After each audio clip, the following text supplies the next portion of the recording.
Hello and welcome to the Crypto Jungle, your source for no-nonsense crypto fundamental analysis and technical analysis. I'm your host, Baloo The Bear, and on this channel, we focus mainly on price action lately. So Bitcoin, the fundamentals of crypto are not helping crypto at all right now, so we need to lean a little bit heavier on the technicals. We're in a bear market. We're trying to find that bear market bottom. So when we, let's just pull up a chart here. So let's start off with the king of all crypto. Taking a look at Bitcoin.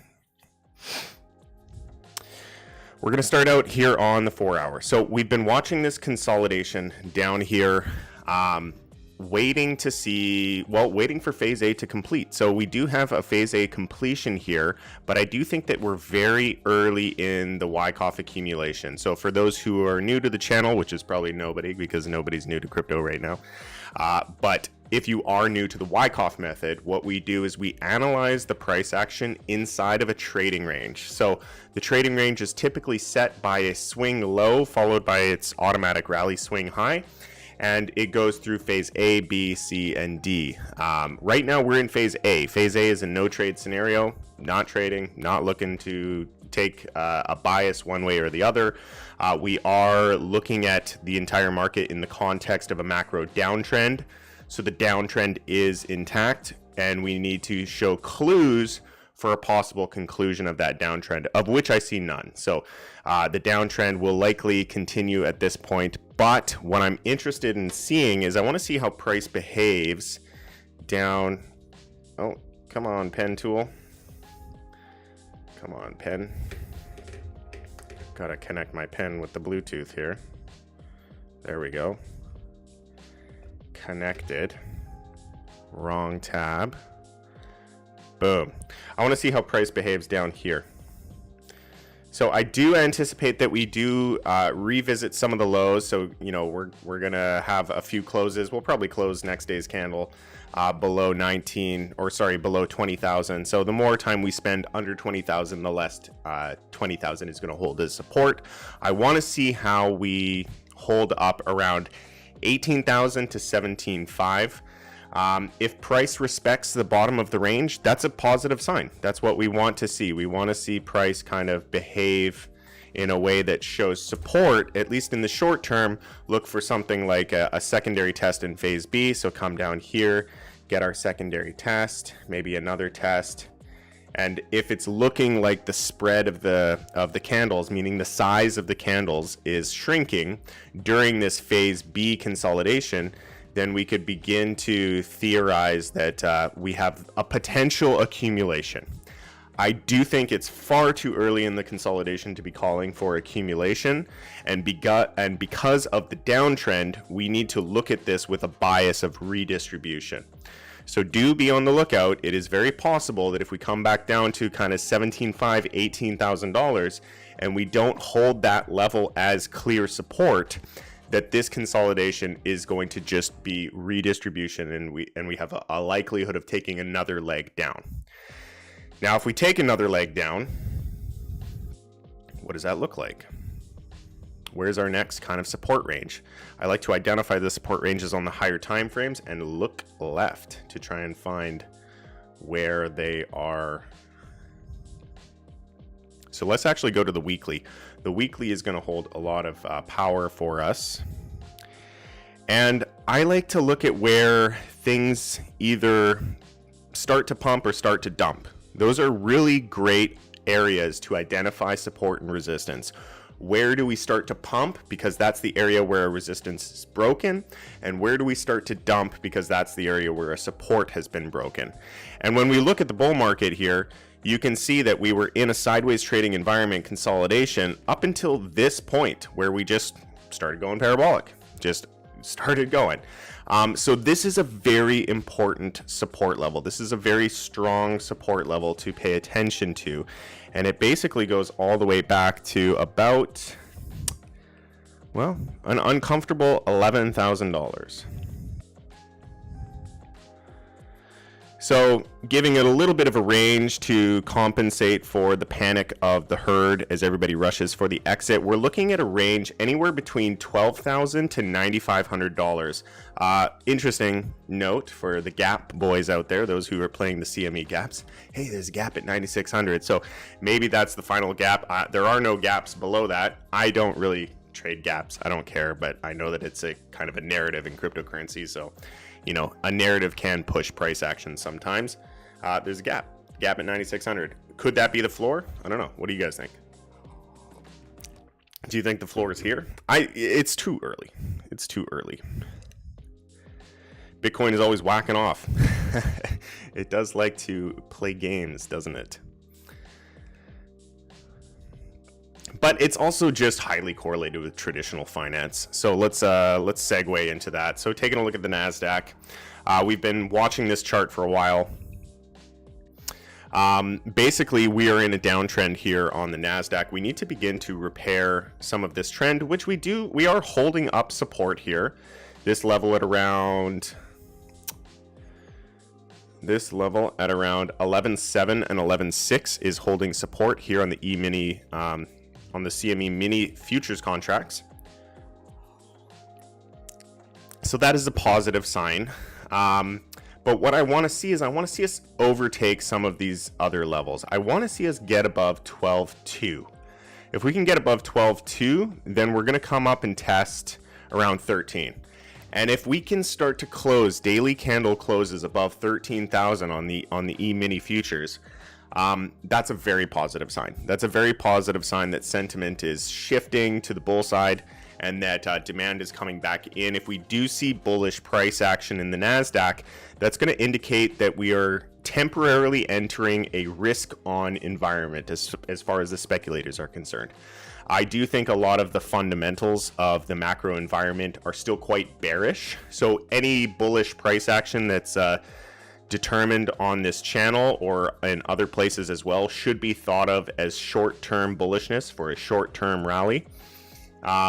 But hey, you know, you can still make money on the short-term stuff. So we are watching out for that. I want to see that break above 12.2 with a confirmation of some real momentum entering back in if we can get above 13. Let's take a look at what things are doing on alphanumerics. Alphanumerics was close to getting a bullish cross here on the daily on the NASDAQ. Unable to do so. Let's see what the picture looks like on the 3-day. We're going to want to start closing candle bodies above the 7 EMA. 7 EMA is currently at around 19.5, or sorry, not 19.5, 11.9. So we're going to want to close the day, or this 3-day candle, which closes in about 2 days. We're going to want to see that close 2 days from now, 1 day and 20 hours from now, above that level. If we can do that, that can be positive. We're going to get some volatility as the CPI report comes out and says to the market, hey, once again, hey, inflation is still a thing. Markets don't like uncertainty, so as soon as you can gain clarity, you can get price action. So might be a little bit of a volatile few days, but after that, there will be clarity on trend direction. Taking a look at the S&P. S&P, like we've been saying for months, we're at the area of the bounce. We are wanting to bounce. So this is a monthly chart. This will take a while to play out, but if we do close the month here holding support at the mean of this channel, would not be surprised to get a rally off of that level that could carry us up to potentially the top of the channel up in this general range. I don't anticipate that we close or print a new high, but certainly some bullish price action before, you know, a potential rolling over into something a little bit more bearish. You know, you always want to convince the market that we're bullish before we dump. That's just the way markets move. If you've been sitting in cash, congratulations. Cash has been a very good play. Taking a look at the DXY. I've been in cash for a while, and it's been very encouraging to know that while I sit in cash, my purchasing power is going up. So I'm on the right side of the trade, sitting in a cash position as the US dollar currency index is on a tear, a new all-time high, breaking out of this consolidation. I had been marking this as a distribution.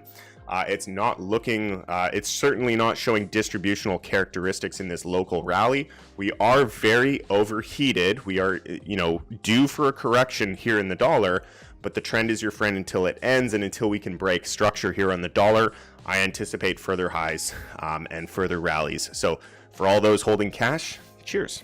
Cheers. Good move. Making money doing nothing.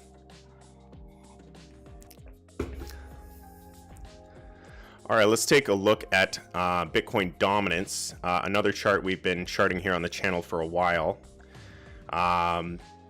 We're still in the area of the bounce. We identified this area for a turnaround. If this rallies, that context is Bitcoin either rallying or the crypto market dumping. Both of those scenarios will cause green candles on this chart. So if it is negative news, we will see a retreat back to Bitcoin, and we will see Bitcoin dominance continue to climb against the rest of the cryptocurrency market cap. We could see an interesting scenario, which hasn't quite happened this cycle yet, where we see Bitcoin rally and alts not rally. For those who are in their first bear market, if this is your very first bear market in cryptocurrency, you have not seen this yet. And that is the ultimate test of your conviction if you are an altcoiner, because you will actually watch your altcoins dump as Bitcoin pumps. So look out for that one. That'll be fun for all the newcomers here. So, if this continues to rally, what will that do for some of the shittier coins? Let's go and pull up our shitcoin bingo list here. Cardano still under very, very significant resistance here on the weekly chart. Alphanumerics, we just print week after week below the 7 EMA on alphanumerics. Volume is incredibly low. This is not a good thing. Volume is nothing. Nobody gives a shit about Cardano, rightfully so. I don't really give a shit about Cardano. I don't give a shit about altcoins right now. It is not the time for altcoins. Hey, it's not even the time for Bitcoin. So why are we even wasting time looking at altcoins? But anyways, let's take a look at ApeCoin. So Ape, again, it's the same thing. See this 7 EMA? Every single week we print a new candle that remains below the 7 EMA. Until we can prove to the market that we can print candles above the 7 EMA, we're not going to get above the 30, we're not going to get above the 50, we're not going to get above the 200. So we are going to remain below the 7 as long as we keep printing candles below the 7. I know that sounds like overly simplified, but it's a very powerful method. If price never closes above the 7 EMA, it will continue to stay below the 7 EMA. The trend is your friend until it ends. Don't make decisions until there's an actionable event convincing you to take a position. No actionable event on ApeCoin. Actionable events on Kronos? No, Kronos is a shit coin going to fucking zero. Dogecoin, same scenario. Shiba Inu, same but worse. Solana, same. Theta, same. All of them remaining below the 7 EMA on the weekly. VeChain, the same. XRP, the same. Zilliqa, the same.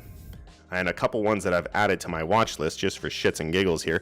GMX is, it doesn't really have a chart. Looks rare, same, below the weekly. So not the time for altcoins.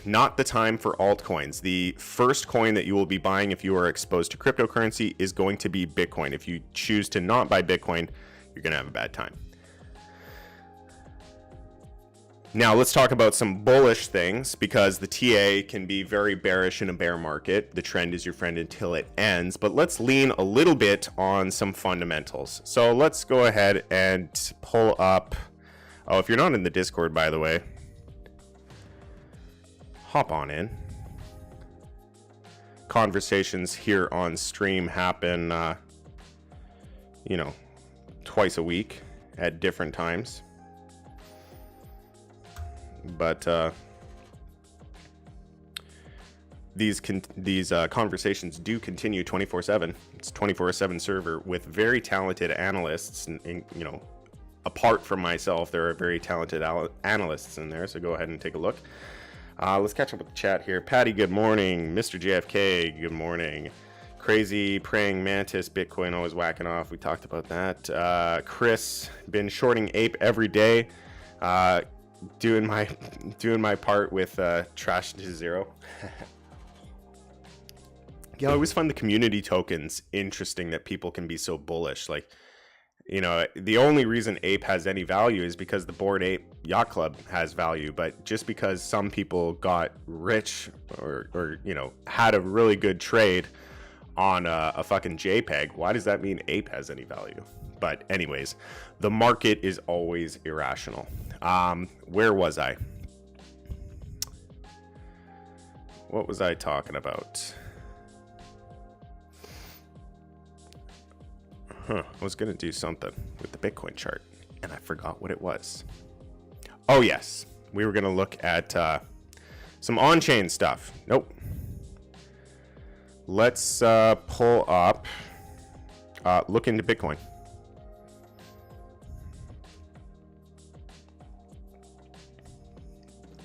So this is for the hodlers out there.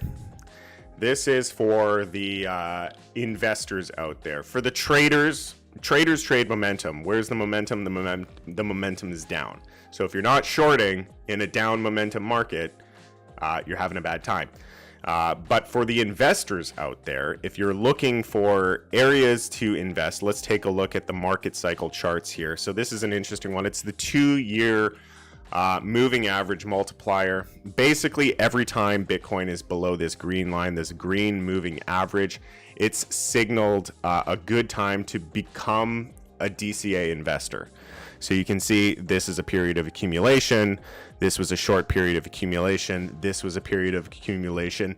And we are technically in the area of accumulation. So if you're a DCA person, if you are the type that doesn't want to read charts, just wants to know, you know, where you're in kind of the zone where, you know, it's appropriate to begin buying Bitcoin, you're in the zone. I mean, you've been there since 30K, but hey, 20K is better than 30K if you're DCAing in. So it's still applicable.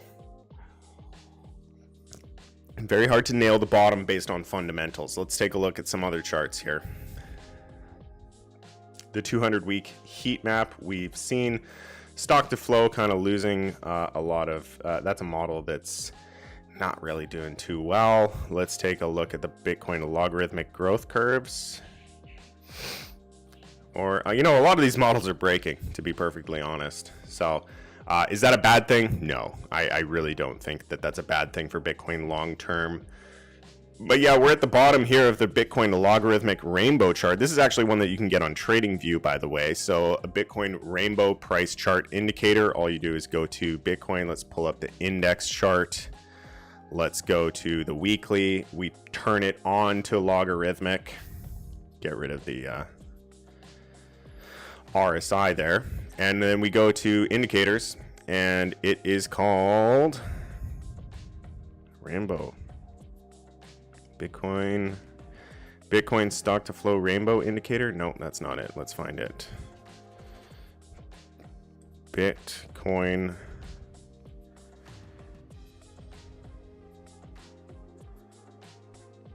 What is it called? Bitcoin rainbow price chart.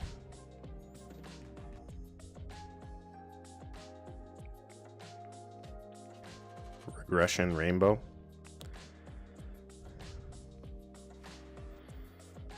Well, that one's not working. So we've fallen out of the rainbow. Uh-oh. We've fallen out. This is, you know, on this topic, as I've mentioned in the past, I do think a lot of the logarithmic models are going to start to break. So, you know, I tried to do something bullish here. It turns out I'm going to talk bearish. Oh, well. But I do think that we're getting ready to start breaking some models. I've compared where we are in cryptocurrency today to where we were with the internet during the dot-com bubble. I think that crypto is a bubble. I think that the crypto bubble has popped. And I think that we need to go into an accumulation range that's longer than people are kind of wanting to entertain. I do think there will be bull markets. I do think there will be bear markets. And I also think that there's a possibility that if you're not willing to entertain, you're doing yourself no favors. But I do think that there is a possibility that we don't see an all-time high in Bitcoin for anywhere from 7 to 10 years. Now, if we retrace down to 9,600 and rally up to 50K, that's a hell of a good bull market, okay? You can make a ton of money in that environment. There's going to be ebbs and flows inside of this macro accumulation range. And the other thing to make note of is during an accumulation range, the longer we are in an accumulation, the higher the price objectives during the next bull market will be. So a lot of people really don't like it when I say, hey, we're not going to see an all-time high for 8 years. It's just a possibility, by the way. But the silver lining to that, you should be wanting that because A, you can DCA into a hell of a sizable Bitcoin position, and B, the cause that will be built with a 7-year accumulation range is how you go from $10,000 Bitcoin to over $1 million Bitcoin in one bull market, one rally. So, you know, I'm a bear, but I'm a fucking bullish bear. I've got some to me, this is a no-brainer. The longer you spend understanding Bitcoin, the more convinced you are that this is a no-brainer. Not financial advice, but I'm pretty convinced. I've been convinced of other stuff before, though. All right. So how are we doing for time? We got lots of time here. So let's take a look at Atom. I've been hearing a lot of shit about Atom on Twitter. It doesn't look any different from any other shitcoin right now. Staying away from that kind of stuff for the time being. Another one that I've been hearing about was GMX, which doesn't really have a chart. GMX, for those who don't know, is a DEX on Arbitrum.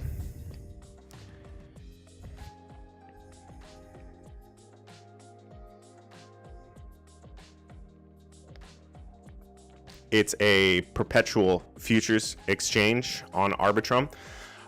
This should get some traction for sure. There's 2 projects out there that I think are going to be good altcoins to buy for the next good altcoins to begin to consider taking small positions in. It is not the environment to be swinging for the fences here, but I think that GMX and Looks Rare are very interesting projects to begin to gain exposure to because of how the governance token is designed. So when you have Looks tokens, you can stake those tokens and receive Ethereum. This is a big fucking deal. This is a big deal because this is how you create dividends inside of basically a security, a tokenized security. That's dividends are based off of user adoption. This is very, very impressive stuff, and it boggles my mind. It boggles my mind that people aren't more excited about this because every single fucking governance token today just is trading its way to zero. That's all it does. It's incentivizing liquidity pools on its way to trade to fucking zero. And people don't differentiate projects like that between projects like GMX and Looks Rare. So GMX is the exact same thing. If you stake GMX tokens, you will get Ethereum. So for every trade that's taken on this futures exchange, a fee will be taken from the trade and put into an Ethereum pool. The Ethereum pool will then it's just collecting the commissions. It will then redistribute the commissions to the token holders. It's 100% decentralized, 100% peer-to-peer, and the stakers get all of the wrapped Ethereum, 100%, just like Looks Rare. There is no CEO, there is no company, there is no foundation, there is no community treasury that's managed by a handful of individuals. No, it's fully run by you. It's fully run by the token holders. 2 projects in the 2 biggest volume sectors of cryptocurrency. People in crypto, they love their fucking derivatives. They love their 100x bullshit. They love their futures contracts. And people in crypto love their fucking NFTs. You want to capture the volume of users? go and do your own research on these two projects that I'm mentioning, Looks Rare and GMX.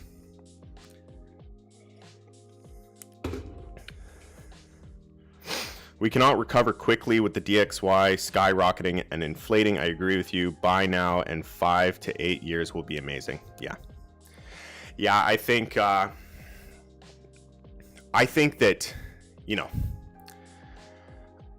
I will say that, you know, a lot of what I say here is my own opinion. There are many possible outcomes, but when I look at the macro environment, money isn't cheap. When I look at the sentiment of the space, everybody in crypto thinks they're going to be a millionaire tomorrow. And when I look at the fundamentals, the fundamental factors, both anecdotally and you know, captured on figures, we don't have users. We just don't. We are very, very, very early. There have been times in my career in cryptocurrency where I thought to myself, maybe I'm late. Maybe I am late. Maybe I'm fucking delusional here. Maybe I'm just like so in this market that I can't see the forest for the trees, and maybe I am late. I've taken a step back, I've reassessed, and I do not think that we are late. We are so fucking early. Most people are too early. If you are here for the gains only, you're too early. If you are here because you understand cryptocurrency, you understand distributed ledger technology and how the blockchain works, if you are here because you know how wallet is going to revolutionize the way that we interact with the web, you're going to be the beneficiary of this market. 100%. I am very convicted to that. I am very convicted to that.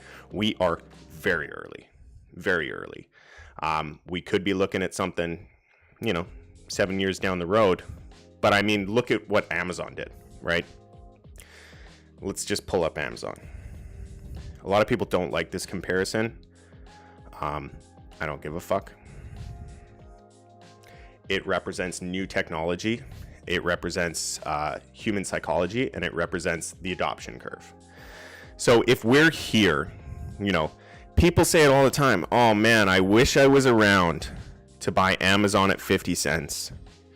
Could you imagine buying Amazon at 50 cents? Oh my God, what a world. I wish I had a time machine to go back and buy Amazon at 50 cents. Let me tell you, you know, if crypto is here, those exact same people that say that shit today are going to say it 20 years from now, being like, oh man, could you imagine buying fucking Bitcoin at 10 grand? Could you imagine buying Bitcoin at 20 grand? I would die to go back in time and buy Bitcoin at 20 grand. Could you imagine? This is where we are. This is where I think we are. So yeah, we're looking at a potential long-term accumulation here. But if you're here for the right reasons and you have a level head and you understand the value of, and don't overinflate the value of blockchain, because a lot of people do that as well. It has its limitations. Don't think it can solve every single problem, but it can solve a lot. If you're here for the right reasons and have a level head and know how to, you know, really control your emotions and your investments, you are going to be the beneficiary of something like this, which is incredibly profound. This is the super cycle. You know, this is what everybody's been talking about. This is what everybody was talking about this cycle, saying the super cycle. This is it. We got institutions. We got this. We got NFTs. This is the super cycle. No, it's not. But we will have a super cycle.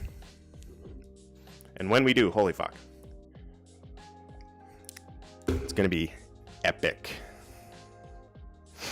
Okay, is this another Wyckoff distribution range posted chart in Discord? Let's take a look. I like that interaction, Chris. Thank you very much. Where did you post it? Not seen it. Oh, here we go. Another redistribution range. Awesome way to leverage the show, Scott. I like it. Yeah, so right now, so you've got your phase A here. I feel like phase A kind of came here. I'm not convinced that that's the secondary test. It's possible. It's possible. But and the sign of weakness, you do want to see a sign of weakness that breaks kind of the seller's climax. Me personally, I think it's a little too soon. It's a little too soon.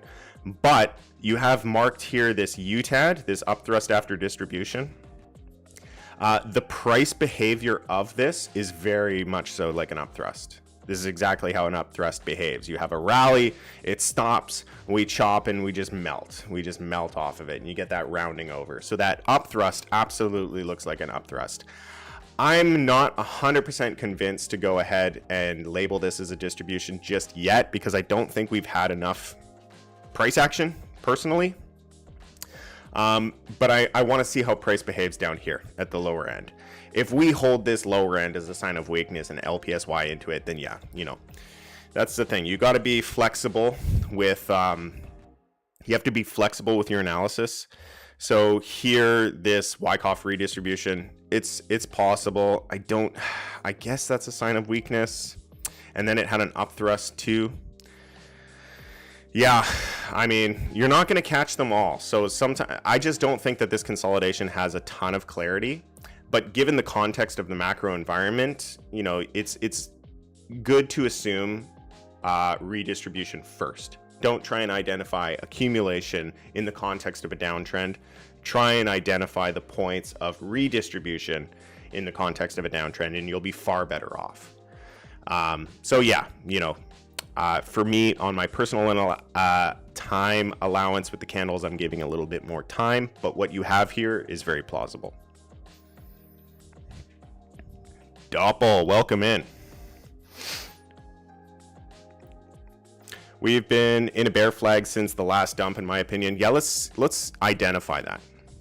Because I agree. You know, I try to stick with looking at things horizontally, because when you start to deviate from your method of analysis, it can cloud it.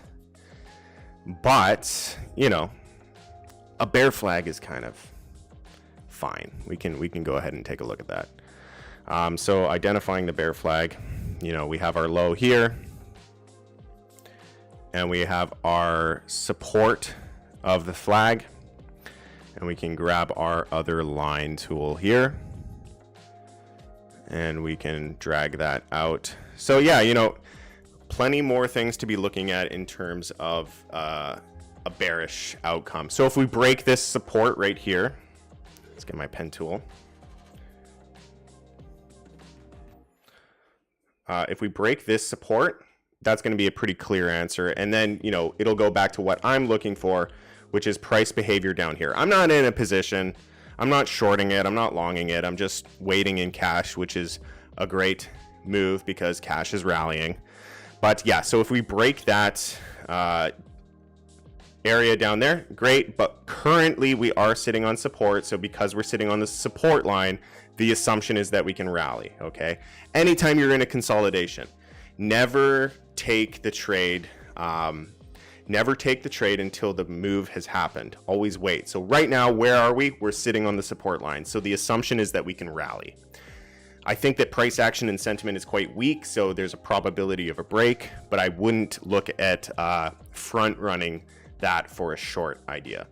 Right now, I'm just observing. I still think we're very much so in phase A. So phase A is a no trade scenario for me. All right, I've got time for one more. And since we looked at GMX, let's take a look at Avalanche. So GMX is a DEX. It is a DEX that offers perpetual futures contracts right here on Arbitrum, which is an Ethereum layer 2, and on Avalanche, which is an Ethereum compatible sidechain. So we'll take a look at Avalanche. Oops.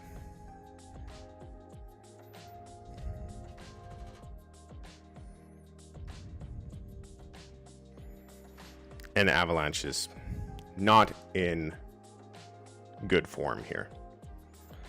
Not in good form. So again, I think that we will see a lot more demand come into the market as soon as we can start to get price action above these pretty quick moving averages. So the 7 on the weekly, we're pinned below the 7. If we can get a close, and we don't need much of a move, like if we just go from the open of the previous candle, well, I guess the moves are big on these, but anyways, if we can get 20% above the current price and close the week with a 20%, so we've got what, 5 days? We've got 6 days left in the week. So if we can, in the next 6 days, get 20% up on Avalanche and close, now things are getting interesting. Now, the demand is really, really low. There's still a lot of fear, and nobody really gives a shit about cryptocurrency. So the chances are is that the trend will continue, and we do get another candle that closes below the 7 this week. But if we do get that 20% move and close above, we could have some nice long setups. So right now, there's still nothing. There's nothing to get too excited about right now. All right, that is all the time I have for today. Thank you to all the dedicated people who are, in crypto, in the thick of it, absorbing information, consuming content, consuming streams, as long as you're not making yourself too emotional. If you've made it this far, I do think that you have the wherewithal to make it moving forwards. So, for what it's worth, I just want to congratulate you, because I think that you are on the right path. We make mistakes every bull market. Okay, it doesn't matter where you are in your career here. You make mistakes every bull market, and if you're able to stick it out and not give up during the bear is where you really make your money. You can make money in a bull market, you get rich in a bear market. Okay, and I think that you guys, if you're here, you've got a good chance. Things can take a while. Don't lose hope. Crypto has never been stronger. It's fundamentally never been stronger. So those fundamentals will catch up with the monkeys that don't care. All the people out there, the no coiners, they don't care about crypto. They will when it's too late. They will. There's always, the main adopters, the late adopters, and then there's us, the savvy investors, the early adopters. So with that positive note, in an incredibly bearish stream, I will leave you with that. I want to thank you all. And if you enjoyed this content, please give it a like. Don't forget to subscribe. Share this with anybody that you think might care. And please trade safe. It is a jungle out there. Peace.